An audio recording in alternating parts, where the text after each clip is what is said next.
One of the first things we learn in music lessons is the difference between major and minor. Major sounds happy and minor sounds sad. Simple. Well, simple on the surface. What does sound happy and sound sad even mean? Well, generally the thinking is that a major third is a brighter interval than a minor third. A major third feels at rest, whereas a minor third has tension, it wants to rise. We associate that tension with darkness and sadness. But there are exceptions to that where songwriters have written sad songs in major keys, and the results can be quite effective. Listen to Tears in Heaven by Eric Clapton, both Brick and Still Fighting It by Ben Folds, The Scientist by Coldplay, The River by Joni Mitchell. There's a bunch more. The theme of these songs is grief, which of course is a sad emotion, but the thing that makes grief so painful is that it's a reflection of the love you still have for someone. You grieve someone because you miss them. Using major keys to write songs about grief can be so powerful because it allows you to tell a story about love and the grief that follows when that love perseveres. Randy Newman is the king of the major key sad song, and in this video I'm going to be analysing 3 of his songs and explaining how he uses major keys to convey the themes and emotional content of the stories he's telling. Something I find super interesting is that every major chord is actually half minor. All triads are made up of 2 stacked intervals. A major triad is a major third with a minor third stacked on top. A minor triad is a minor third with a major third stacked on top. So every major or minor triad is actually a blend of the 2. When you stack 2 major thirds on top of each other, you might think you'd get super happy, but instead you get an augmented chord.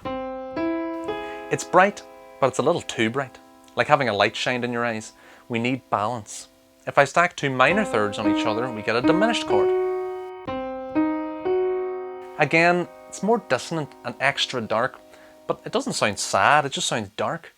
What makes something major or minor is where we as writers put the emphasis. I see it clear as I see you, the day there in the sun. The way I'm going to do this is by looking at the individual techniques and comparing how he uses them in these 3 songs. The songs are When She Loved Me, Losing You, and Wandering Boy. While all of these songs are in major keys, they have short introductions which start either on the relative minor or with dissonance which brightens up as they approach the first verse. When She Loved Me and Wandering Boy both start on an almost identical sequence of chords.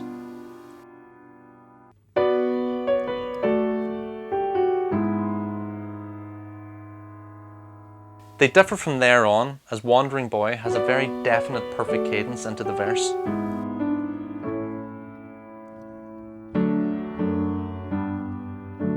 Whereas When She Loved Me has a much more wistful minor plagal cadence.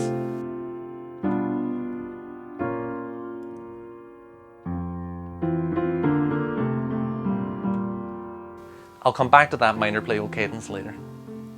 Losing You is an E flat, but begins on an A major 7 flat 5 chord, which is a tritone above the tonic and actually contains a tritone within the chord itself. A tritone is considered to be one of the most dissonant intervals in Western music. Starting your song on this chord and working your way back to E flat is like dredging through a thick fog and reaching the light on the other side. Here's that intro.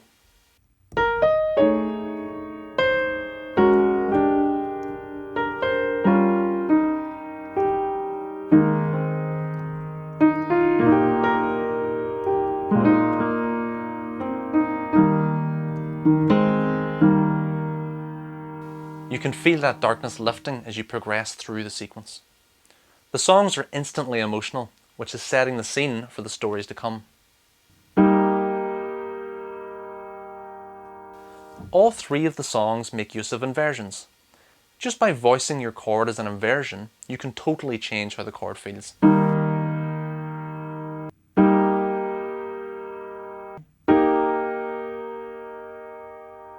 The first thing about inversions is that they don't feel at rest or at home. That's a good way of injecting a sense of momentum into your chord sequence, as it feels like it's moving forward. But also that feeling of being close to home can be very useful if you're telling a story about longing for someone. All 3 of the songs feature the tonic chord in its first inversion within its first 3 chords of the opening verses. Was a fool with my money, and I lost every dime. When somebody loved me, everything was beautiful. Thank you for the party. Not only do these chords feel at unrest, but the voicing actually puts the weight on the minor interval in the chord. Remember, major chords are a major third with a minor third stacked on top. When you play a chord in its first inversion, you're putting emphasis on the minor third. Their usage is well defined in the opening of Wandering Boy. In the first section, he has arrived at the party without his family. Those inversions, that unrest, it's reflective of his nervousness. Why have they not come? We don't know yet, but he's vulnerable. The second phrase in which he sings, I came here with my father, and then I brought my wife. all the chords are in the root position. The inversions aren't needed. Those memories are safe and sound.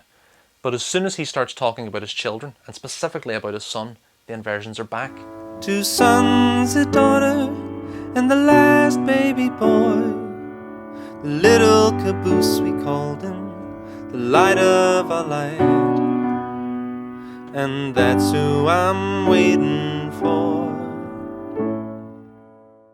This is compounded with the chords under the light of our life, where there is the use of a secondary dominant chord resolving to the relative minor. The light of our light. And That phrase, that's the who light of our I'm life, is waiting painful. The notation in these chords is simple, the voicings are simple, but the feelings are complex.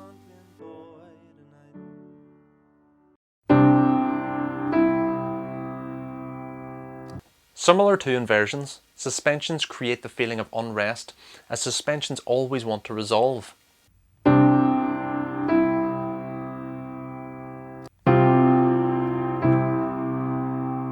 This is an example of tension and release, which is a fundamental cornerstone in effective songwriting. Creating tension through suspensions or with dissonance creates a pulling sensation in the music that always wants to resolve and go home. When She Loved Me uses them frequently, and Wandering Boy uses them a lot. Suspensions are questions. That's the tension. In Wandering Boy, the question, "Where is my wandering boy?" is asked over and over. When it's first asked, it's always with simple triads, just asking. Where's my wandering boy tonight? But the question is always repeated, and on the second time of asking, the melody rises, the vocal opens up, and the phrase uses a suspension on the 5 chord.